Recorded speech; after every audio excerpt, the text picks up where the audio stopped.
Hi, this is Mo. I work with people seeking asylum, and I've been working with the Many Hands One Heart since the start.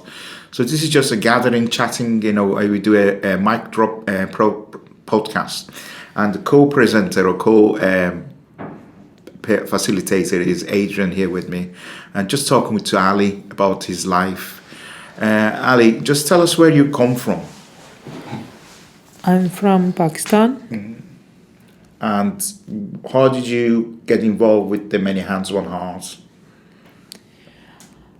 I involved with the Many Hands One Heart.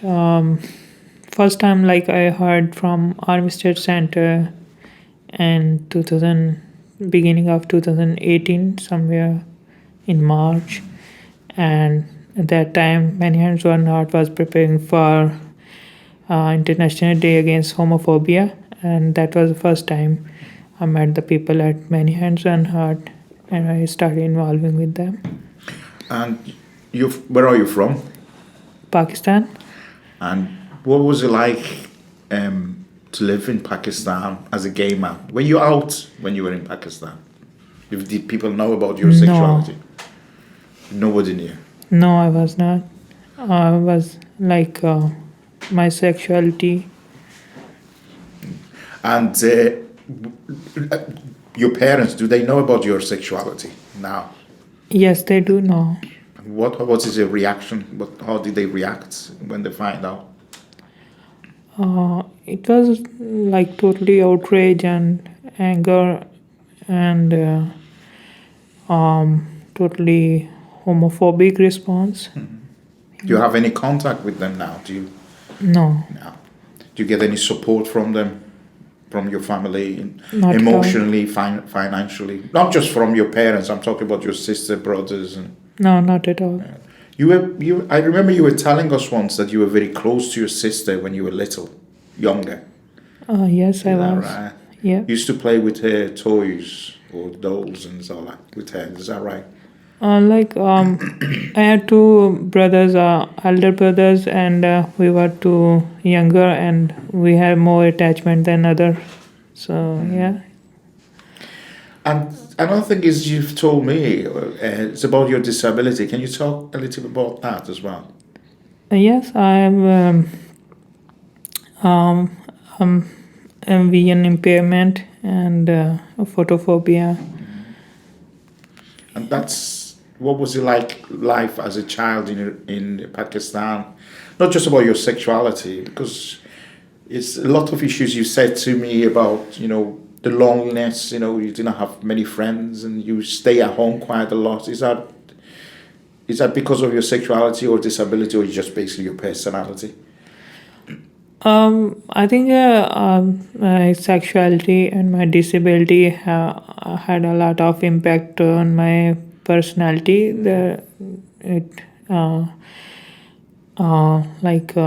My personality was developed within these things, and that's that's a lot of impact on my my personality and how I behave and everything. Just in regards to your family in back home, when did you realize that when did you actually realize that you were different in regard to sexuality? Did your family actually suspect anything?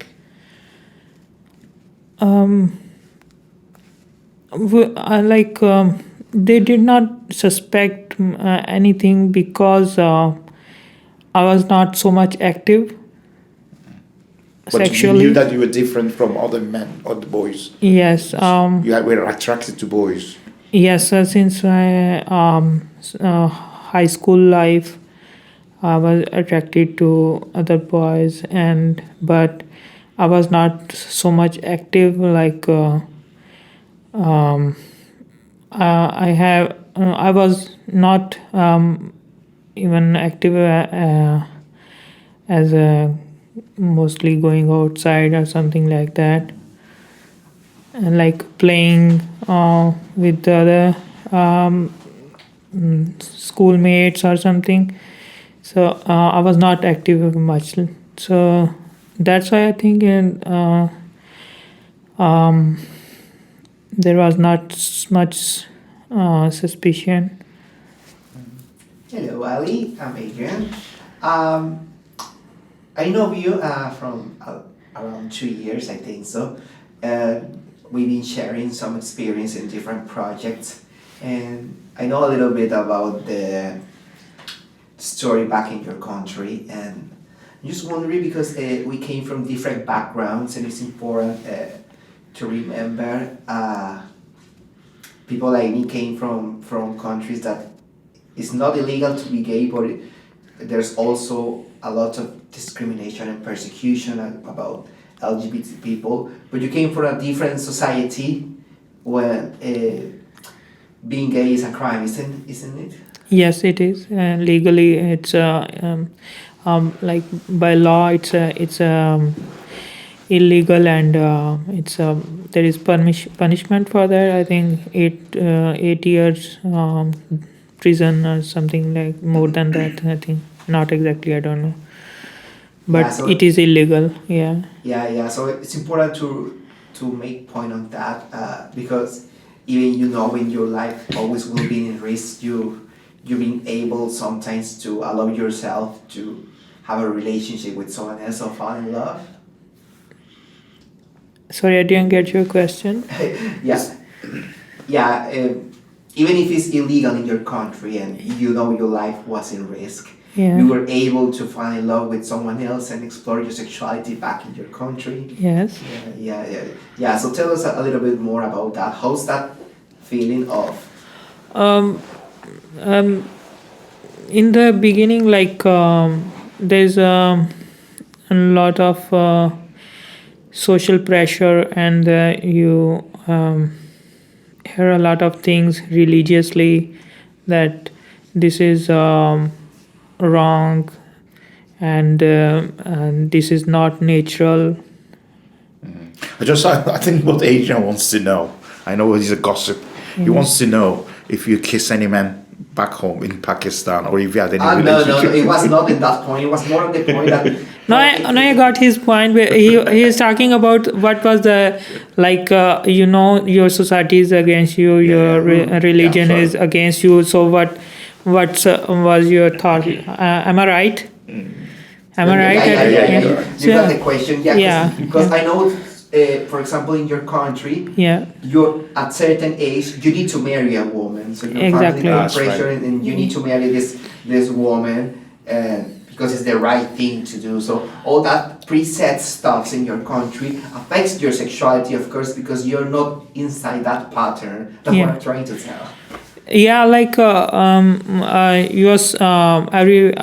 everybody presume you are supposed to marry. You get a job. You're supposed to marry, and you makes family everything. So yeah, in the beginning, like. I had many questions, like why, if I am gay, so why is it, if I'm not giving any harm to anyone, so why is it wrong religiously or socially? So yeah, I had a lot of question, and I spent a lot of time in that confusion, and battling with myself, my own self. Is it wrong or is it right? So eventually I came to a point that if nobody is getting harm from me for whatever I do, I think it is not wrong. So just again, I remember. Tell us a little about your mom and dad, their education. What sort of education they had? What sort of a job they had? They they both had master degrees in education, and they were teachers, school Were you teachers. surprised with the education they had, and also they were like articulate, and also were you surprised that they didn't accept you, or they didn't like? I think that whatever modern education you have in in that kind of society, the social the social ideology and thoughts always on the top, and they always pressurize everyone to keep in that kind of mindset, that kind of very narrow-minded and homophobic kind of mindset. Whatever education you have, or whatever, even if you are upper middle class economically, or it's basically the society. Yeah. Yeah, nice. So we're talking about journey. So I want to know your personal journey in terms of your mind. You feel you have evolved your feelings or developed your personality as a gay man here in England, or you feel you still struggling and you need some more freedom to be yourself? In England, yeah, I feel freedom to accept myself whatever I am, and whatever my sexuality is, and I can be open about my thoughts and sexuality. Yeah. Is it, you got have you got Pakistani friends here? Friends that are from Pakistan. Yes, I do. Do they know that you're gay? Some of them know, who are very close to me, but sometimes I even hesitate here to disclose my sexuality to some Pakistani people. I'm afraid of that. Their reaction will be not positive or helpful.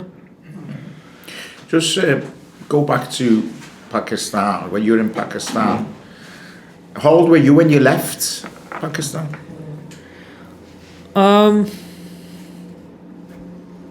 I came as a student here. Okay, so you were in Yes. 20s. Yeah, 10 years ago. Yeah. Okay. What did you expect? What was the image you had about the UK or England? And how did it change? Has it changed at all? Is it the same as you thought? My my first purpose was coming here was that to get away from that mentality, because I had an incident where there before coming here. I had a small incident with the police where I was harassed from police. So my mentality, my purpose was that to get away from that kind of hostility and homophobic environment. So and yes, it mostly here in England, environment is helpful, and kind of freedom in that sense. Right. So, of course, we have different personalities. Everyone else has, Yeah. but there's moments on life when we allow ourselves to set free, and I want to know your experience on the prides. You've been in any pride here in England? Any pride march? How Yes. do you feel being in a place where everyone is celebrating that? I feel confident. Yeah. Okay. Yeah. Yeah. You've been here in prides here in England. Yes. Yeah, good. Tell us about that experience of freedom on a place when you certainly know I can be as gay as I want. It's kind of like I feel kind of different energy and energy level, and feel kind of freedom to express myself. Yeah, I like You feel that free. thing. Yeah. That's nice. That's not at all because it's important also to recall there are some places when the Pride March is illegal. Absolutely. So came from a place when you're not even allowed to march for your rights, or because Celebrate there's your places right. like in my country that when we have the Pride March, if you are not out of the closet, you can go with mask or dress up or something like that. So people don't know you are there, but still you're trying to express and release that. But there's some places when you're not can't do it. you can't do anything It's at like all. So that's, There's like complete censorship on these things. Yeah. There's not only forbidden, but there's complete censorship. Do you? I mean, your case was rejected. Is that right? You know, Yeah. so you're not getting any support at all. You know, No. from the government. No. Do you find it easy, like, you know, as a gay man from Pakistan, to have relationships with the other gay men from Britain or any other, you know, countries? Or do you have? Do you think it's easier for you here? Obviously, it's a very liberal country and all that. And if not, what are the barriers? What are the issues that stops you to have, like, you know, gay friends from gay community here? There's not much obstacles or hurdles, but I personally feel difficult to make the relationship because of my disability. I can't even see someone's face, so can I make relations? I take a lot of time than other people to make relationships and everything. Do you think the color of your skin has anything I don't to do think with so. it? You don't think so? Somewhere it depends on the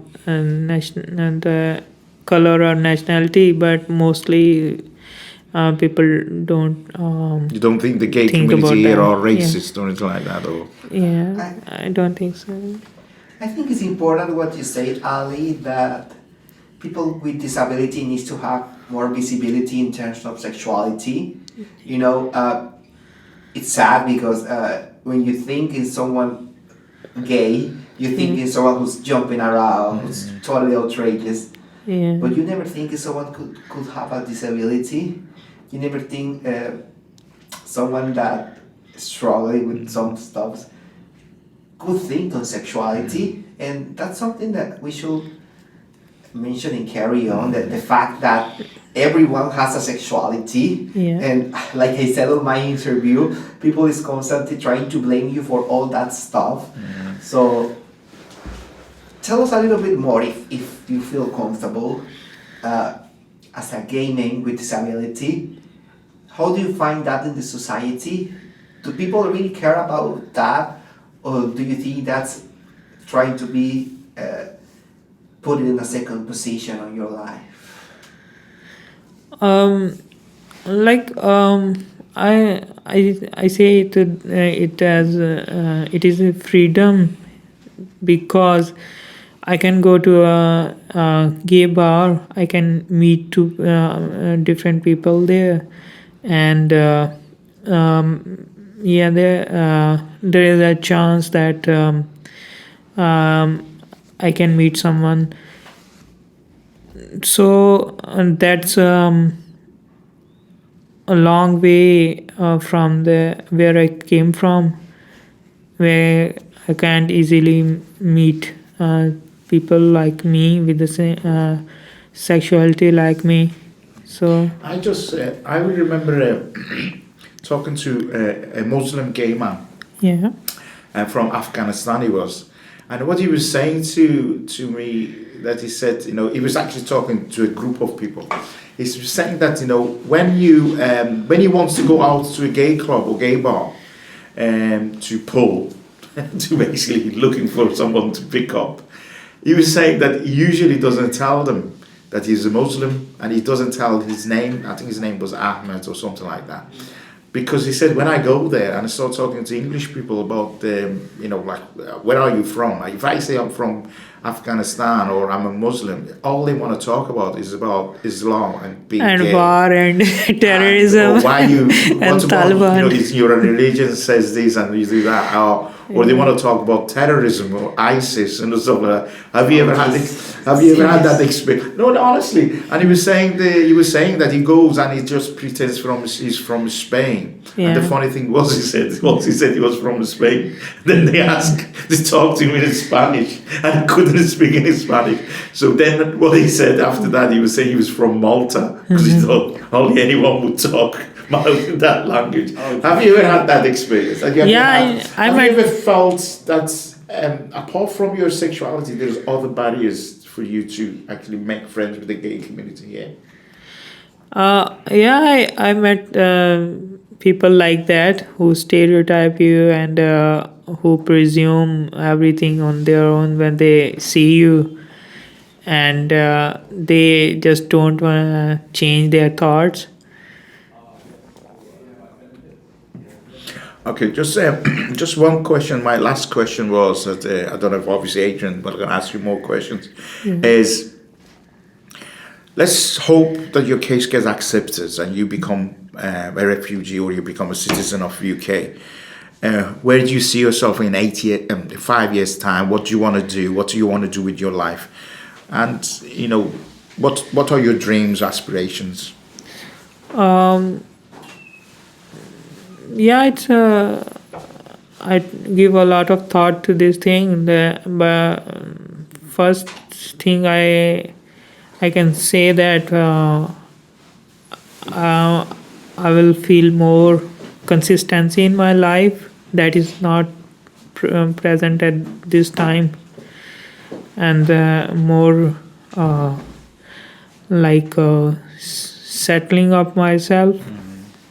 You've got it. I mean, during the years I've known you, you've got lots of, you're into the photography, you make films, you've been with the Movemo doing dancing, you do a lot of charity work. I know you used to work here and also you studied here. Yeah. So do you think that those things going to help you in the future to build a life here and contribute to the society? Yeah, a lot of things I can't do right now because there is all of time there is a fear what will happen with my case next, or I can be detained or something. So that thing keep me holding from doing a lot of things like that. Even then, I try to keep myself busy with the different organizations. Do you ever think? Sorry about this, Adrian. That's the last question, definitely. Do you ever want to go back to Pakistan, or what do you miss about Pakistan? I spent my whole childhood there, but when I see the behavior of my family, so it's not possible to go there for me. I don't think so. I want to go there. You don't miss the country? I miss the country sometimes, but if it's dangerous for me to go there, how can I go there? Course, yeah, that's right. Thanks very much, Ali.